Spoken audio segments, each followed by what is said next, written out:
안녕하십니까? 경기도 안산에 오신 것을 환영합니다. 경기도 안산교육지원청은 다문화 가정 학생 교육을 지원하기 위해 안산 상호문화 이음 커뮤니티를 운영하고 있습니다. 이 영상은 다문화 가정 학생의 중학교 생활 안내와 더불어 학교폭력 예방, 아동학대 예방 안내 자료입니다. 이 영상을 끝까지 시청하시어 자녀의 즐겁고 행복한 학교 생활에 함께해 주시기 바랍니다.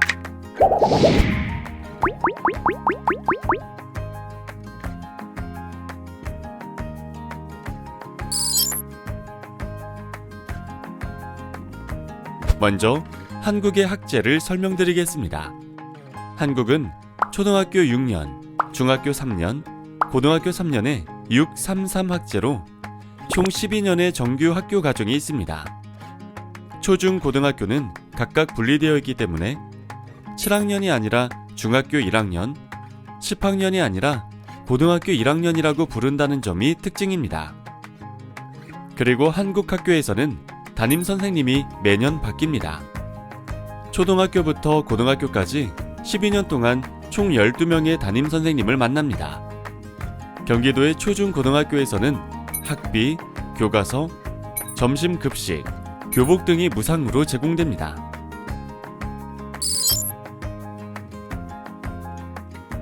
다음으로 한국의 중학교 학사 일정입니다. 한국의 학교는 3월 2일에 입학식을 하고 새학년이 됩니다. 9월 1일이 아니라는 점에 유의해 주세요. 그리고 7월 중순까지 1학기 수업이 있습니다. 그 다음에 약 1개월 정도 여름방학이 있고 2학기는 8월 중순경에 시작합니다. 2학기가 끝나는 날, 졸업식 날 등은 학교마다 차이가 있으니 학교 홈페이지를 통해 학교의 학사 일정을 잘 파악하실 필요가 있습니다.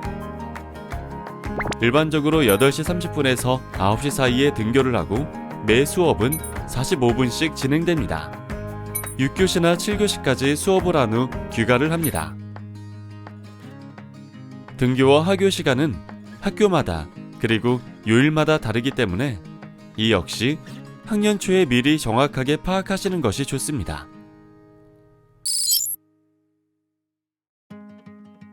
중학교에서 어떤 공부를 하는지 알아보겠습니다.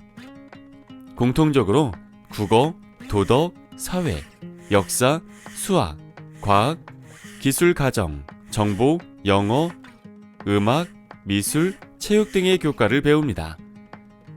그리고 학교에 따라 러시아어, 중국어, 일본어 등 외국어를 배우거나 한문이나 세계시민 교육 같은 과목을 배우는 경우도 있습니다.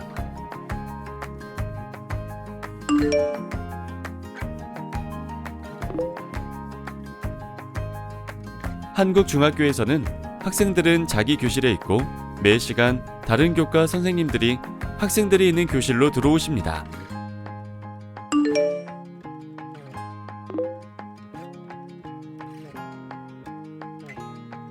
그러나 체육, 음악, 미술, 과학실험, 컴퓨터 등의 수업은 교실이 아니라 운동장이나 특별실에서 하기도 합니다.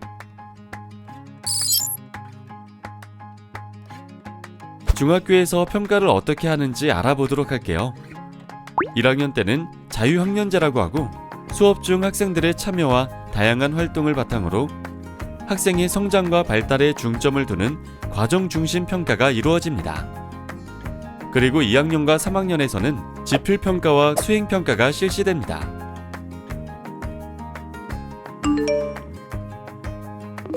지필평가는 한 학기에 1에서 2회 정도 모든 학생이 지정된 시간에 같은 시험 문항으로 평가를 합니다. 채점이 주로 컴퓨터로 이루어지기 때문에 컴퓨터용 사인펜을 항상 가지고 다니는 것이 좋습니다. 그리고 수행평가 역시 지필평가와 거의 비슷하게 때로는 더 많은 비율로 성적에 반영이 되기 때문에 결코 소홀히 할 수 없습니다. 특히 수행평가에서는 모든 교과에서 논술형 평가가 있기 때문에 한국어 실력은 모든 교과 성적과 연결이 되어 매우 중요합니다. 고입 성적 산출에 대해 알아보도록 하겠습니다. 보시는 표는 교과 영역별로 내신 성적에 반영되는 비율입니다. 이때 일반 교과와 체육, 예술 교과를 포함한 교과 활동이 75%, 출결, 봉사, 학교 활동을 포함한 비교과 활동이 25%의 비율로 계산됩니다. 특히 출결 상황이 매우 중요합니다. 질병이나 집안의 특별한 사정 등으로 인해 지각, 조퇴, 결석을 하게 된다면 반드시 담임선생님께 미리 신고해서 허락을 받아야 하며 사후에 증빙 서류를 제출하여야 미인정 처리가 되지 않습니다. 미인정 결석은 단 1회라도 감점의 대상이 되며 이 경우 한국에서는 고등학교나 대학교 등 상급 학교에 진학할 때 부정적인 영향을 미칠 수 있으므로 학생과 학부모님의 관심과 협조가 필요합니다. 그리고 학교에서 상장을 받거나 학급 또는 학생회의 임원으로 활동을 하는 경우에는 가산점이 있으니 적극적으로 참여하는 것이 좋습니다. 반대로 교권을 침해하거나 학교 규칙을 위반하면 단계별 징계를 받을 수도 있습니다. 학교생활교육위원회에서 심의하여 전학까지 가게 되는 경우도 있으니 학교 생활을 성실하게 해야 합니다. 고등학교 유형에 대해 말씀드리겠습니다. 고등학교는 크게 일반고, 특성화고, 특수목적고로 분류합니다. 일반고는 주로 대부분의 학생이 대학 진학을 목표로 하는 학교입니다. 많은 것을 배우고 공부하고 대학 입학시험 준비도 많이 합니다. 특성화고는 어떤 특별한 직업이나 특별한 기술을 준비하는 학교라고 볼 수 있습니다. 특성화고에 가서도 대학 진학을 준비할 수 있으나 상대적으로 일반 고등학교에 비해 학업량은 부족할 수밖에 없습니다. 특수목적고는 과학이나 외국어, 예술이나 체육을 잘하는 학생들을 위해 보다 전문적인 교육을 할 수 있도록 만들어진 특별한 학교입니다. 고등학교별로 선발 방법이 다릅니다. 일반고를 제외한 나머지 학교들은 중학교 성적과 자기소개서, 면접 등의 절차가 필요한 경우가 많습니다. 이건 역시 자세한 것은 중학교 3학년 때 다시 안내받으시면 됩니다. 이번 연수를 들으시는 학부모님들께 꼭 당부드리고 싶습니다. 첫째, 중1부터 학교 교육활동 속에서 자신을 탐색하며 생활하는 태도가 중요합니다. 둘째, 중2, 중3 성적이 고입 내신에 반영되므로 성적 관리가 필요합니다. 셋째, 학생 스스로 계획을 세우고 시간 관리를 할 수 있는 자기주도적 학습 능력을 기릅니다. 여러분의 자녀가 중학교 3년간 나는 누구인가?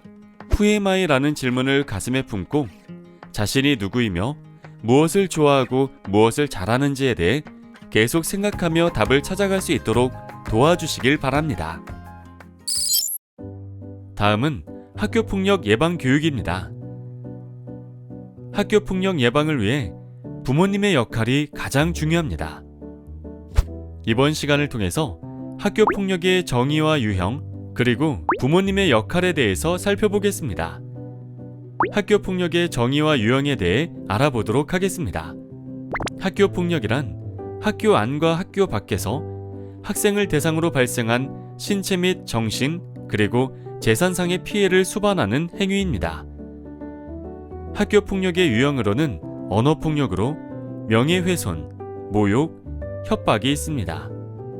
특히 명예훼손은 사실을 말한다고 할지라도 처벌을 받을 수가 있습니다.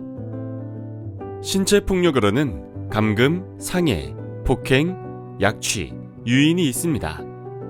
사이버폭력은 인터넷, 스마트폰을 이용한 SNS를 통해서 빠르게 확산된다는 특징이 있으며 최근에 많이 일어나는 학교폭력 유형입니다. 이외에도 금품 갈취, 따돌림, 성폭력, 강요가 있습니다. 학교폭력 발생 시 대응 및 지도 방법을 알아보겠습니다. 피해 학생의 징후로는 얼굴이나 몸에 상처나 멍이 들며 물건을 자주 잃어버립니다. 갑자기 짜증이 늘어나고 불안한 모습으로 스마트폰을 봅니다. 그리고 돈이 필요하다고 하면서 요구하거나 부모님의 돈이 없어지는 경우가 있습니다. 또 아프다고 하면서 학교 가기를 싫어하거나 학교를 가더라도 조퇴를 하는 횟수가 많아집니다. SNS에서 본인의 게시물이나 프로필에 사용되는 문장과 사진의 분위기가 우울하거나 부정적으로 바뀌면 잘 살펴보셔야 합니다. 학교폭력 예방을 위해서는 부모님의 역할이 중요하다고 생각합니다. 학교폭력 예방을 위한 부모님들의 역할로는 우리 아이들의 자존감을 키워주기가 있습니다. 그리고 아이들과 자주 대화를 하셔서 아이들과 공감대를 만들어 주셔야 합니다. 학교폭력에 대해 설명해 주시길 바랍니다. 장난이라고 해도 상대가 싫다고 하면 그만해야 한다는 것을 알아야 합니다. 상대를 공감하는 것이 중요하다고 느끼게 해주시며 부모님이 행동으로 본보기가 되어 주시길 바랍니다. 그리고 인생의 선배로서 삶의 기술들을 알려주시길 바랍니다. 마지막으로 아동학대 예방 교육입니다. 아동학대의 정의와 유형을 살펴보겠습니다. 아동학대는 18세 미만의 아동들에게 건강이나 복지를 해치거나 정상적인 발달을 막는 신체적, 정신적, 성적 폭력이나 가혹행위, 그리고 유기 및 방임을 하는 것을 말합니다. 아동학대의 유형 첫 번째로 신체학대는 아동의 신체를 손상시키거나 손상하도록 내버려두는 것을 말합니다. 정서학대는 모욕적인 말이나 아동들에게 겁을 주거나 다른 사람과 차별하는 등의 행동을 포함하여 아동들의 정서에 좋지 않은 영향을 주는 말과 행동을 뜻합니다. 성학대는 어른이 자신의 성적 만족을 위해 아동의 몸을 함부로 대하는 모든 행위를 말합니다. 방임은 아동들이 위험한 환경에 있게 하거나 의식주 및 의무교육과 의료적 조치를 하지 않는 것입니다. 유기는 아동을 버리는 행위를 말합니다. 아동학대의 경우 아동학대로 의심이 되더라도 경찰에 신고를 해야 합니다. 신고는 112번이나 129번으로 신고하시면 됩니다.